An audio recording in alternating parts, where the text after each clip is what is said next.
Petrobras, depoimento de João Oderich, entrevistado por Márcia de Paiva. Cubatão, 23 de setembro de 2004. Realização Museu da Pessoa. Entrevista MPET, RPBC 017. Boa tarde, gostaria de começar essa entrevista pedindo que o senhor nos diga seu nome completo. É tarde mesmo ou é de propósito? Bom dia. Gostaria que o senhor nos dissesse seu nome completo, local e data de nascimento. Olhando para a câmera ou para ti? Para onde você quiser. Tá. João Adolfo Oderich, 28 de março de 1951, São Sebastião do Caí, interior do Rio Grande do Sul. João, posso lhe chamar assim? Pode. Conta pra gente como você chegou na Petrobras, como é que foi seu ingresso, foi seu primeiro trabalho. Conta um pouquinho dessa trajetória profissional. Eu, com certa frequência, ia do interior do Rio Grande do Sul para Porto Alegre, onde moravam os meus avós. Meu pai é natural de Porto Alegre. E quando se iniciou a construção da Pasqualini, refinaria Alberto Pasqualini, lá em Canoas, eu acompanhava, de certa forma, a evolução daquela grande obra lá para o Rio Grande do Sul. Era a maior obra que jamais tinha acontecido.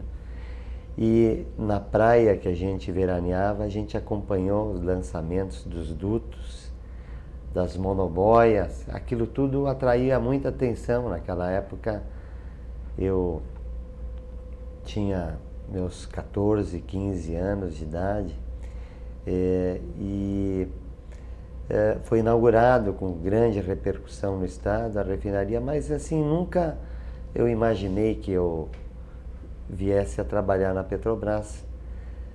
Minha família é ligada a uma indústria, né? E quando eu entrei na escola, na faculdade, Porto Alegre, me mudei para Porto Alegre, eu tinha um foco voltado para essa indústria familiar. E por uma circunstância, eu acabei prestando um concurso da Petrobras. Eu digo circunstância porque na época do concurso eu estava estagiando no laboratório da refinaria. O pessoal foi na faculdade, convidou para fazer estágio lá e eu fui prestar um concurso para fazer o estágio. E meu estágio, que inicialmente tinha uma duração prevista de um mês, de repente, em função até dos trabalhos que a gente vinha realizando, ele foi excepcionalmente estendido, prolongado por mais alguns meses, assim, sem até uma definição de prazo. Para mim aquilo foi muito interessante. Eu fazia pesquisa no laboratório da faculdade, ajudou a abrir a porta para o estágio na Petrobras, que eu já manejava alguns equipamentos no laboratório que estavam sendo implantados na refinaria. Aí, lá pelas tantas, na faculdade, o pessoal foi convidar para o concurso da Petrobras. E como havia se estabelecido uma crise nos negócios da família, eu fiz o concurso da Petrobras. E eu lembro bem o resultado. A gente fez o concurso, acho agosto, por aí. Eu estava próximo da formatura e o tal do resultado do concurso não vinha. Eu estava no laboratório da refinaria, já preocupado com o fim, formatura na faculdade, onde eu iria trabalhar. Tinha feito outras entrevistas, outras empresas, mas eu não queria tomar nenhuma decisão sem saber o resultado do concurso da Petrobras. E uma decisão que eu queria e precisava tomar em relação ao meu noivado, né? Eu não sabia se ia marcar a data de casamento ou não ia, porque não tinha a questão do emprego definida. E daí aconteceu, né? Em final de novembro ali, veio o anúncio do resultado do concurso. Foi um negócio muito emocionante assim para mim, porque aí abriu uma porção de perspectivas, planos, né? Que antes a gente se continha em fazer. E um deles era casar, né? Aí 2 semanas depois, eu acho 10 dias depois, eu estava casando, né? Foi um negócio assim. Emprego novo. E eu casei e no dia seguinte saí em direção do Rio de Janeiro. Assim, foi uma questão, aconteceu tudo rapidamente, né? A gente foi em lua de mel, de carro, devagarzinho para o Rio de Janeiro, para chegar lá no dia da admissão, que acabou acontecendo dia 2 de janeiro. De que ano? De 75. Então, foi o primeiro Natal e Ano Novo que a minha esposa e eu passamos fora, né? Fazendo aventura no Fusquinha, né? Então, foi o meu início, né? Eu fui admitido na Petrobras, no Rio de Janeiro. Fui fazer o curso de Engenharia de Processamento de Petróleo. Aí começou a minha vida de petroleiro para valer, porque eu tinha já 6 meses no laboratório da Refap, né? Foi um período bem interessante, de muito aprendizado, experiência, né? Foi bacana. E aí o senhor passou estágio pela Alberto Pasqualini, passou... Fiquei 1 ano no Rio de Janeiro, né? Depois do estágio, 1 ano no Rio de Janeiro. Daí era por classificação, foi uma guerra aquele curso, porque havia uma disputa muito grande, porque eram muitas pessoas do Rio Grande do Sul e poucas vagas, né? Então houve uma disputa bastante acirrada das pessoas do Sul. O Sul era sempre bastante competitivo, justamente porque o número de vagas era restrito, apenas uma refinaria lá, e as pessoas queriam voltar. Eu consegui voltar, foi um negócio interessante, né? Aí eu fiquei na dúvida, vou morar em Porto Alegre ou vou continuar morando no interior, né? Ou voltar a morar no interior. Daí eu voltei para o interior, porque durante a faculdade, o estágio, eu morava em Porto Alegre, ia com ônibus para a refinaria. E daí eu optei ficar, ou vou retornar para minha cidade de origem no interior do Rio Grande. E compatibilizava, né? Eu ia dirigindo o carro, né? 19 anos eu ia dirigindo para... Foi uma opção que eu fiz, né? Para ficar morando na roça. Cidade natal. É. E aqui para o EBC, quando o senhor veio? Pois é, isso aí foi uma trajetória um pouco mais complicada, né? Complicado, eu digo, porque eu fiquei 18 anos lá na refinaria Pasqualini, talvez 17 anos, porque 1 ano no Rio, né? E daí surgiram algumas oportunidades, né? Eu fiquei aí num programa de prestação de serviços através da Braspetro no exterior. Fui num programa aí lá no Equador, país da América do Sul. Foi uma experiência interessante. Abriu algumas portas em termos profissionais, né? Houve uma reestruturação, daí eu passei de uma gerência setorial para uma gerência de divisão, e também agregou bastante experiência e possibilidades, e com isso me abriu uma perspectiva, e eu recebi daí um convite para ir para o Amazonas, né? Aí eu fui para o Amazonas, um salto de ponta a ponta, né? Fui para Manaus, para a refinaria lá para Reman. Inclusive na minha época a refinaria mudou de nome para Isaac Sabah, né? Era uma refinaria particular fundada, né, pelo Isaac Sabah. Na época que eu estava lá que se mudou o nome da refinaria. E também foi uma experiência muito interessante, porque são culturas muito diversas, né? Num clima diferente, como eu falei, uma cultura diferente, distâncias muito grandes, e nós fomos com toda a família. Os colegas que me antecederam iam para lá, parte da família, os filhos não iam. Eu fui com toda a família. E foi um negócio muito enriquecedor para toda a família em Passou termos. quanto tempo lá? 4 anos e meio. Inclusive, naquela época, a gente conseguiu viabilizar, aconteceram muitas coisas lá. O Urucu foi viabilizado para valer os grandes investimentos em Urucu, e junto a gente conseguiu viabilizar da refinaria, da unidade nova, que começou naquela época, nós fizemos uma ampliação. Então foi um período cheio de experiências, onde muitas vezes a gente não tinha a quem se socorrer, e era aquela nossa equipe. A gente procurou, e uma das questões que a gente buscou colocar para a equipe lá, é que a gente ia buscar fazer tudo aquilo que a gente tinha como desafio, realizar com as pessoas de lá. A realidade de fora era eu. E foi um negócio bacana, né? A gente teve não só a experiência de vida pessoal, mas como profissional também foi muito boa, né? E daí de lá eu retornei para Capuava, aqui no ABC, a RECAP, que estava assim no final de uma obra, faltavam 6 meses para uma primeira unidade de craqueamento de resíduos estava sendo, tecnologia Petrobras estava sendo implantada no Brasil. E eu tive a felicidade de participar desse período de fim de construção, pré-operação e colocar em operação uma planta nova, né? Isso também foi uma coisa interessante para mim.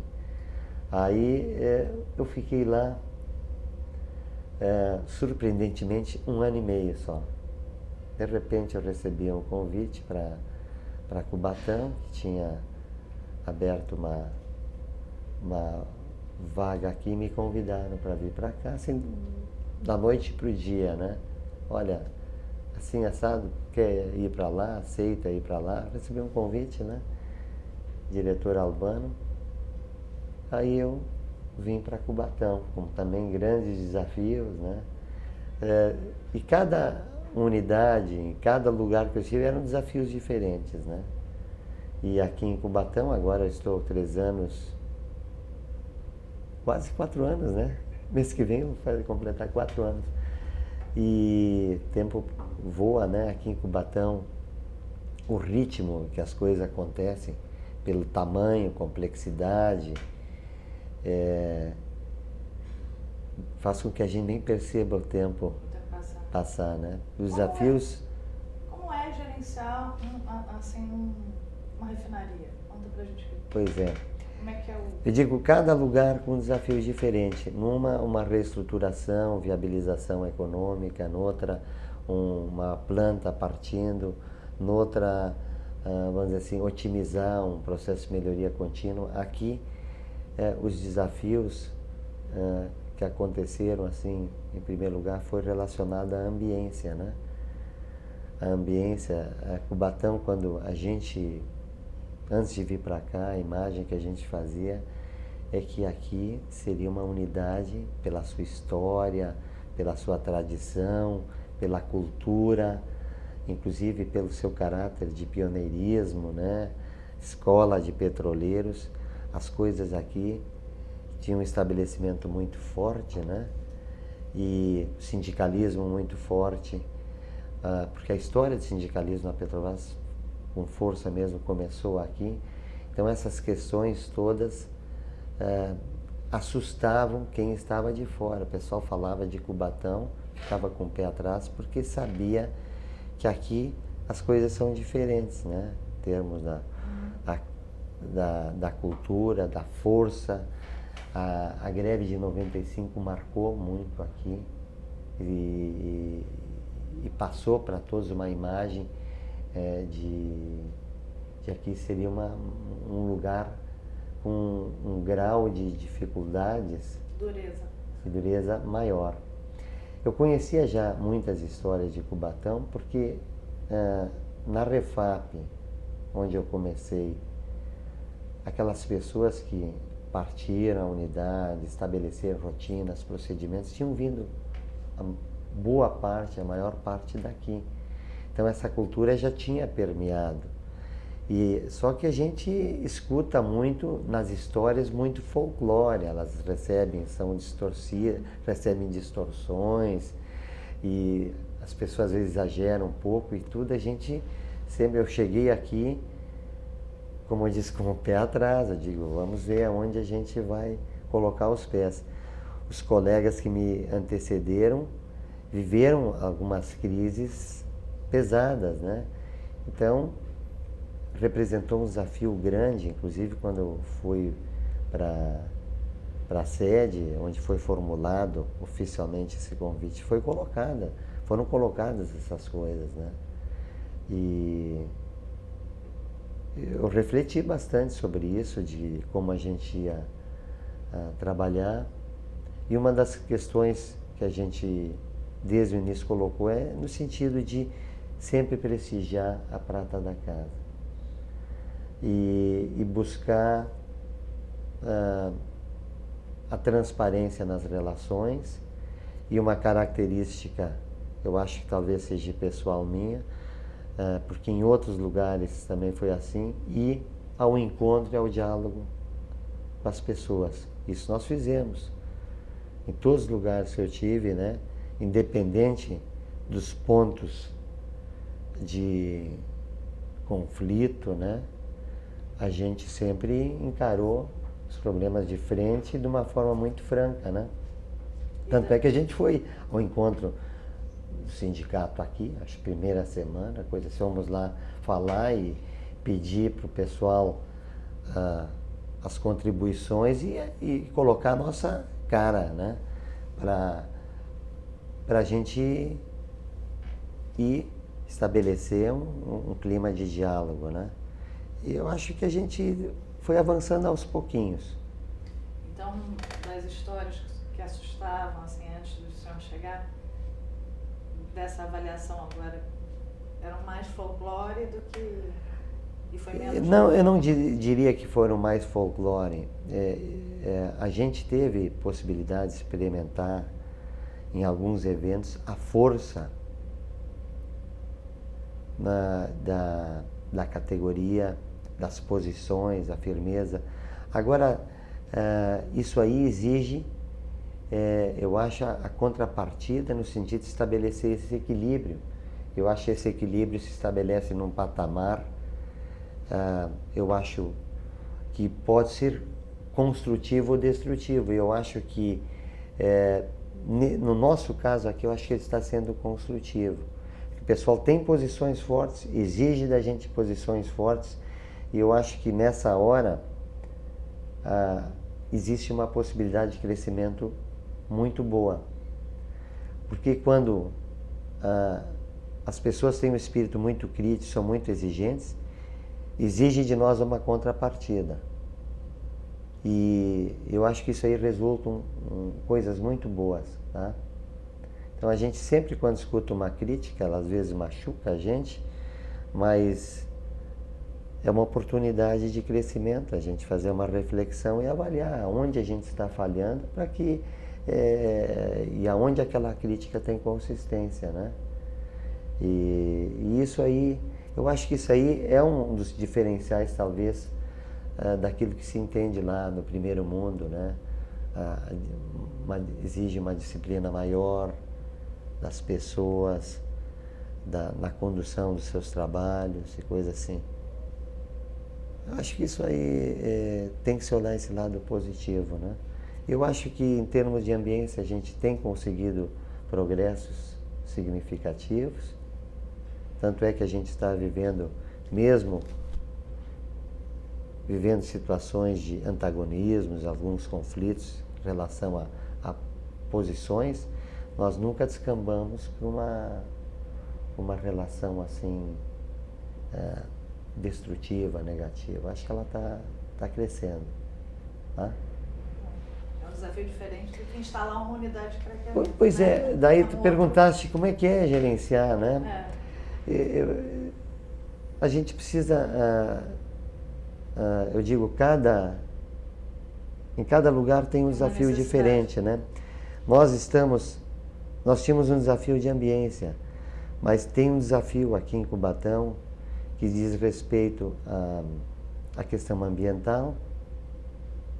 Então, eu acho que um gerente aqui precisa estar focado na questão ambiental, além da ambiência, como eu falei, que é a base para as pessoas que fazem as coisas, e aqui essa é uma questão que precisa se olhar com bastante atenção.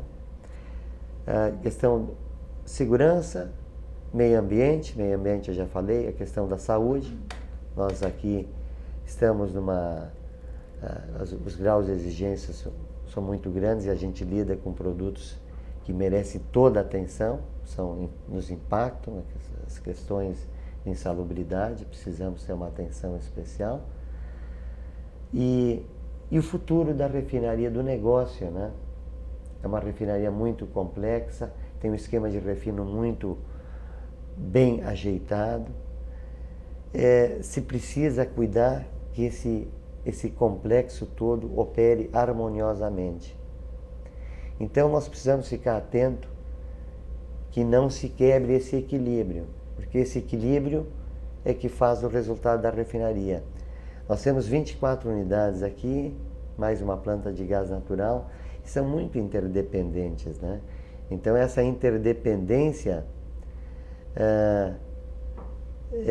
faz com que qualquer ponto em desequilíbrio afete todo o conjunto e impacta muito o resultado da refinaria. Tá? É uma engrenagem muito solidária, um conjunto de engrenagem muito solidária. E aqui, em Cubatão, nós precisamos nos preocupar com isso, mais do que nunca. Mais do que nas outras? Porque o potencial de resultado de Cubatão, ele impacta bastante. Ela tem uma carga elevada, nós não produzimos óleo combustível, teoricamente, se tudo estiver funcionando direitinho. Temos muitas unidades com produtos muito especiais, só fabricados aqui em Cubatão. Então nós precisamos nos preocupar que tudo esteja funcionando direitinho. E a gente tem, eu acho, conseguido ano a ano melhorar. Os indicadores mostram isso, né? E isso se deve à atenção que cada um está dando na sua área de trabalho.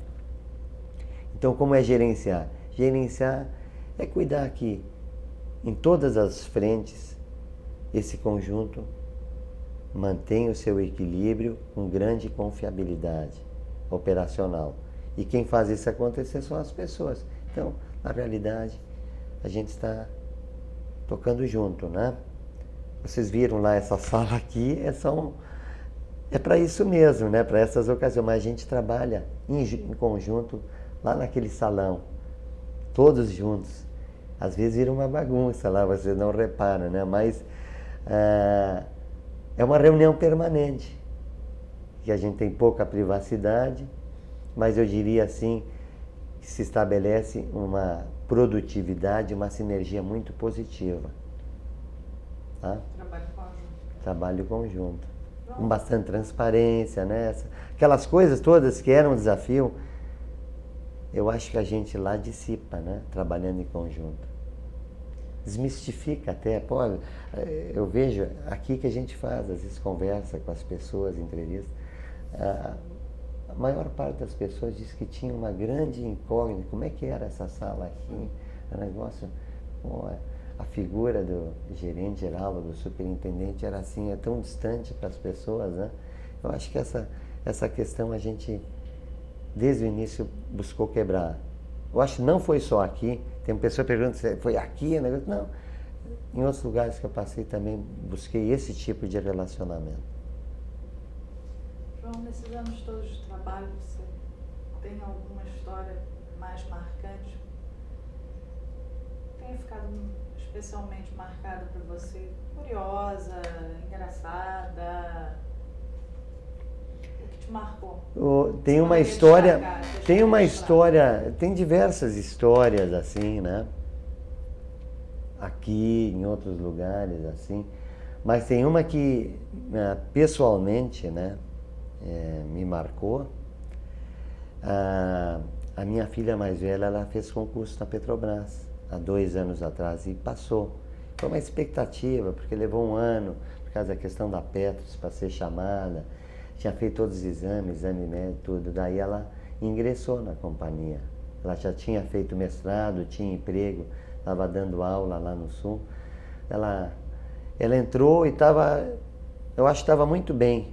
Inclusive nos filmes dos 50 anos, ela aparece naquele filme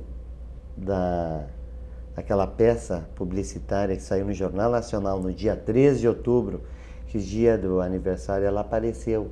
Foi de surpresa assim para mim, né? Você não sabia?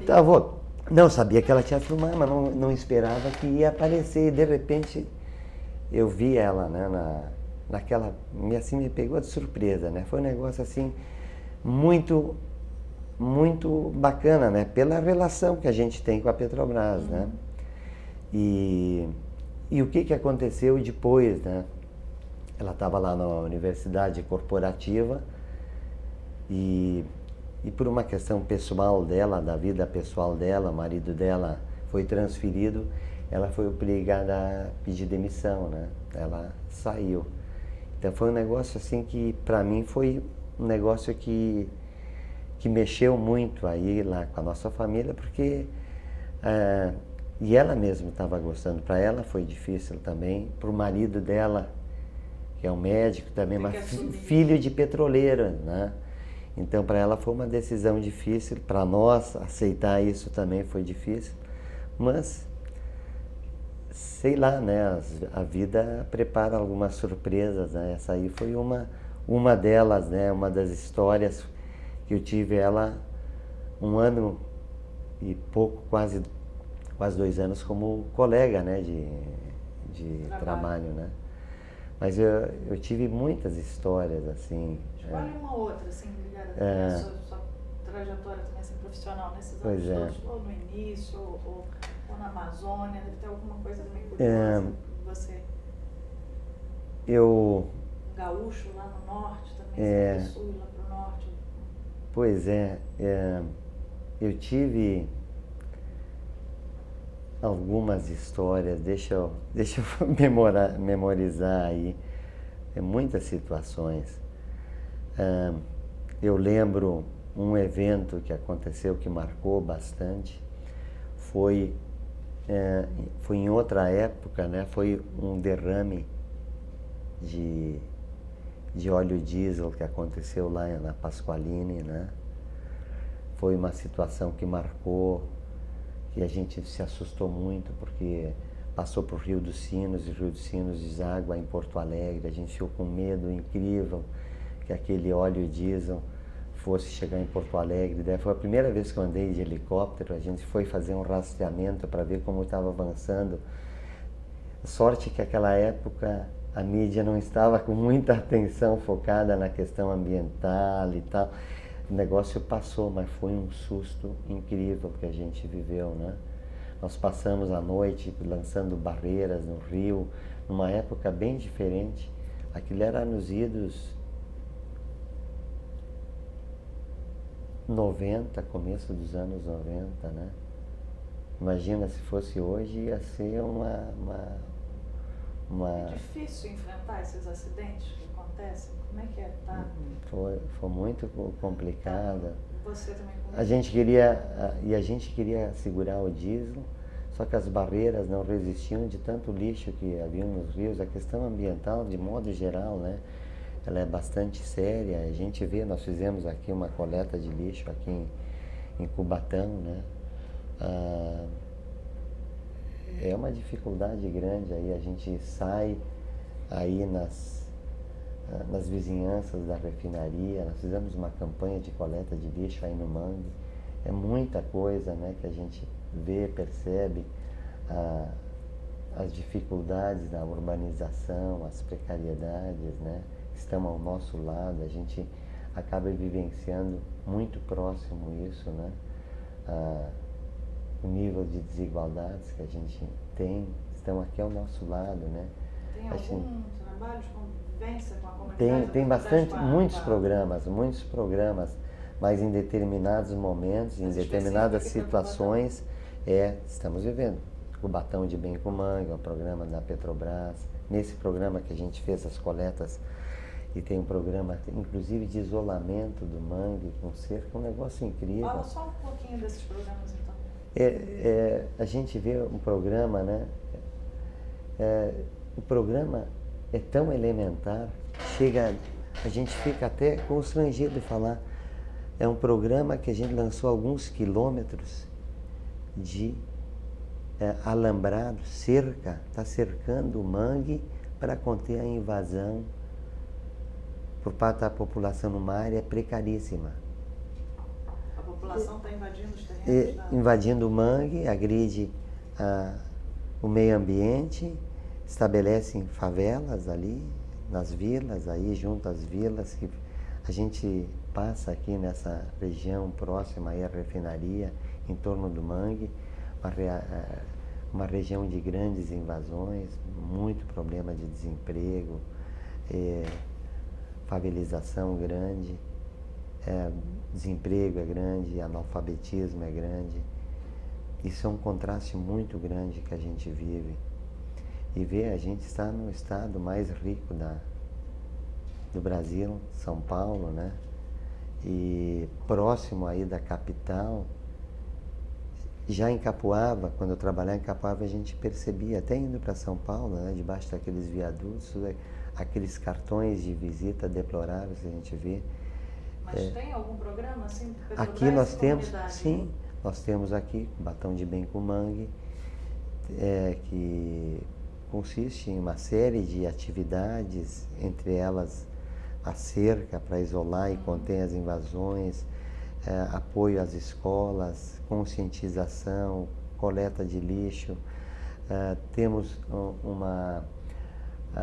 fomentamos aí a inclusão digital através da Escola para a Comunidade, onde se ensina cursos de noções básicas na parte de uso de computador, e apoios a entidades, de modo geral. São uma demanda quase que diária de pedidos, que a gente atende alguns possíveis, outros não, de demandas, pequenas demandas da comunidade também, né?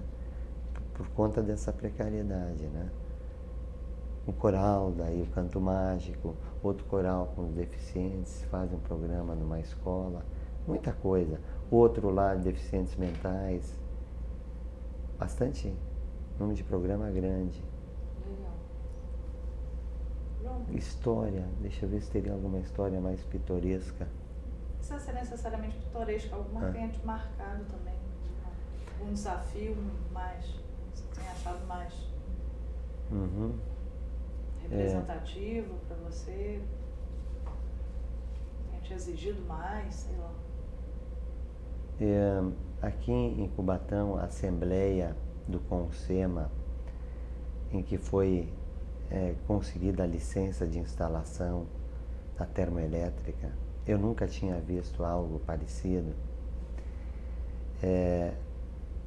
Existe um ritual para se conseguir uma licença ambiental de uma obra de grande monta como uma central termoelétrica. E havia uma